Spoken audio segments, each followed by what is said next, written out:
Palestine went from this to this, and it didn't happen overnight. Up until the early 1900s, Palestine was part of the Ottoman Empire, a religiously diverse land where Muslims, Christians, and Jews lived alongside each other. Then, things begin to change, with the start of the Zionist movement in Europe calling for the establishment of an independent Jewish state, ideally in Palestine. The first wave of European Jews start to immigrate. By the end of World War I, the Ottoman Empire collapses and Palestine is under British rule. It's 1917. Britain declares its support for a Jewish homeland in Palestine. The number of Jewish settlers grow, fueling tensions between the Arabs and the Jews. The violence between the two sides caused Britain to bow out and let the UN take over. The UN approves of a plan to split Palestine into two states: Jewish Israel, Arab Palestine. The city of Jerusalem, which is sacred to Muslims, Christians, and Jews, is now a UN-controlled international zone. Jews accept the UN partition plan and declare independence as the State of Israel, but neighboring Arab countries object to the land takeover. This marks the beginning of the First Arab-Israeli War. Israel is victorious and makes a grab for the land intended for the Palestinian state under the UN. The land gets divided into three parts. Jordan occupies the West Bank and East Jerusalem, Egypt occupies Gaza, and the State of Israel takes 78% of historic Palestine, including West Jerusalem. 700,000 Palestinians become refugees as a result, and the day is remembered as Al-Nakba, the catastrophe.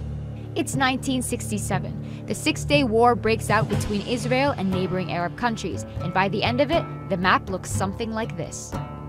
Palestine is now fully occupied by Israel.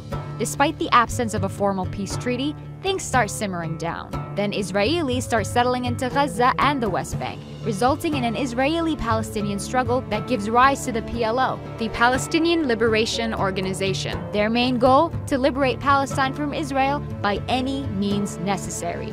Fighting goes on for years. The PLO eventually accepts dividing the land between Palestine and Israel, but the conflict doesn't end there. More settlers make their way into Israeli-occupied Palestinian territories. The international community considers this illegal. The frustration of the Palestinians leads to an intifada. As a result, Hamas is born, a political movement determined to fight against Israeli occupation of the West Bank and the Gaza Strip. The United States, Israel, and the PLO signed the Oslo Agreement to split the West Bank into three sections. Area A, under full Palestinian control. Area B, under joint Palestinian-Israeli control. And Area C, under full Israeli control. But the solution creates a problem. Area C contains the majority of West Bank's agricultural land, water, and minerals. Palestinians have limited access to these. Further peace talks prove unsuccessful. Palestinians lose hope, resulting in the Second Intifada, and Israel begins building walls and setting checkpoints to control Palestinian movement. It's 2005. Israel withdraws from Gaza, but continues settlements in the West Bank. Hamas gains power in Gaza and splits from the Palestinian Authority, seeing it as being too secular. The West Bank and Gaza are now under separate leadership. Israel imposes a blockade restricting any form of movement by land, air, or sea. It's 2017, and this is the current situation of Palestine. There are solutions on the table, but will we see them implemented in our lifetime?